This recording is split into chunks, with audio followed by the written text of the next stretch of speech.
That's it. Thank you very much. Yep, so they wanted to talk about selecting the right rod. Well, there is a lot of information that goes into selecting the right rod. Now, as you can see right here, I put two pictures up here because there's, as you'll see consistently through this, there's two things that you have to factor when you're selecting your rod. You have to factor in the fishing, which is the casting and the way you work the bait, the fishing side of it, and then once the magic happens and the bite happens, then you have to worry about the hook set and fighting the fish. So all of that does factor into, you know, what rod you want to select.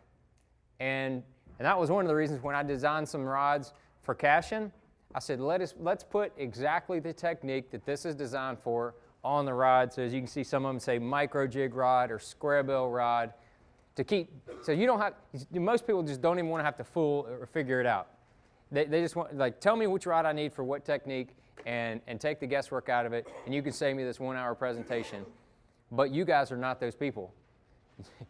If you understand why you're selecting these rods, you can understand that you can use this rod for that and you can use it for this because that's the same action and the same taper and the same power. It's the same thing. So I love talking to groups like this that are educated. They already know a fair amount of information and they want to know more information. So that's what you're gonna hear that consistently. Selecting the correct rod, you got to be able to cast it and fish it properly. Plus you have to be able to set the hook and you can land the fish properly as well. You have that high landing ratio. So all right, next slide. As we get into it, I do want to touch on how a rod is made. We talked about casting rods. Casting rods, they're made entirely down in North Carolina. This is not a seminar on how they make their rods, but it's a really cool deal. I did a video on a walkthrough with awful audio, and if you watch it, I will apologize to you because the audio is awful. But you can see how they make the rods. They do everything there. They roll the blanks, which is in the top right. That is a blank rolling machine.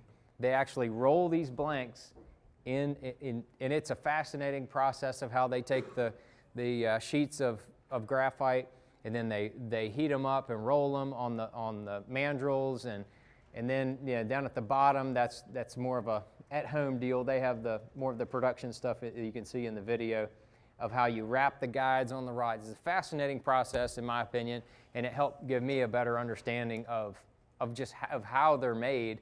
And then, as far as selecting the right rod, it was a neat deal. So if you want to see how they're made, you can check that video out. It is on my YouTube page. And we got a whole bunch of views on it, which is really cool because I guess a lot of people were fascinated with it just like I was. So we'll go on to the next slide. So what does selecting the proper rod mean? If you select the right rod for the technique that you're after, you can have more accurate casting.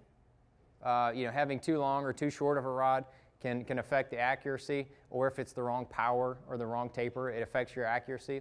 It also can mean that you have better hook sets. Better hook sets are not always more powerful hook sets. They're not always, it's just having the appropriate hook set for whatever technique. And we can get more into that later. And then we have more control over the fish once the magic happens. Once you get that bite and you can get that hook set in, you have more control and power over those fish. A big example of that is a drop shot rod that I did for casting. It's a 7'4" drop shot rod, and I had a friend of mine that when I was just had the first prototypes of it, he said, man, he was from up north. He's caught 1 million fish on drop shot. He said, man, I always drop shot with a 6'6" rod. And I said, and they whip your butt, don't they? And he said, what do you mean? I said, well, if you use a 7'4", you'll understand that you'll have so much more power over those fish once you hook them that, it's a totally different deal. And sure enough, that dude, he has multiple 7'4" drop shot rods in his boat now. So more control over the fish, less lost fish. Less lost fish comes from having a better hook set. It comes from having more control over the fish and having the right rod for that. helps you not lose as many fish, and you have more feel of the bait. If you have the right length, right size, right action rod, you'll have more feel of the bait. So that's kind of why you want the proper rod. Next slide. And it goes back to, again, casting and fishing. You know, the top left one, that's a drop shot, the drop shot rod. As you can see, it's got that taper of. It's Mike Iaconelli. This is Bass U TV. Here's what's awesome about Bass U TV. You get the top instructors. Real tools that help you catch more fish consistently. And that's why you want to check out Bass U TV. Join the Bass U family. Welcome to Bass U TV.